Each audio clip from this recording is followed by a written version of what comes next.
Dihay usa ka batan-ong lalaki, gitawag sa Ginoo nga mga lagad. Pero mingon siya, Lord, pahuman na sa akong eskwela, Lord. Kung makahuman lang akong eskwela, Lord, alagad ko nimo. Tuod man nakahuman sa eskwela, nakatrabaho. Karon na busy man sa trabaho. Mingon siya sa Ginoo, Lord, ug mo taas ang ranggo, Lord, di na tingali ko mabisi, makapangalagad na gyud ko nimo. Karon, Lord, di pa mada. Busy man ko kayo. Ning saka gyud ang ranggo, nahimo siyang supervisor sa maong kumpanya. Agoy kay nang anam ang kadaghan niyang trabaho. Ingon na pa siya sa Ginoo, Lord, basta maka-retire na ko, Lord, moalagan na gyud ko nimo.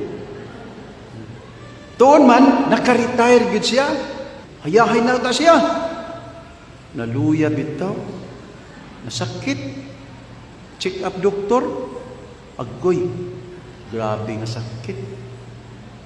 Abi ninyo, amang tao, namatay. Wagid ka pangalagad sa Ginoo. Mga igsoon, samtang baspog pa ta, samtang napatay kinabuhi, maningkamot kita, mangita kitag paagi nga makapangalagad sa Dios. Bahalag ginagmay, basta kanunay. Bahalag di dagko, basta kinasingkas.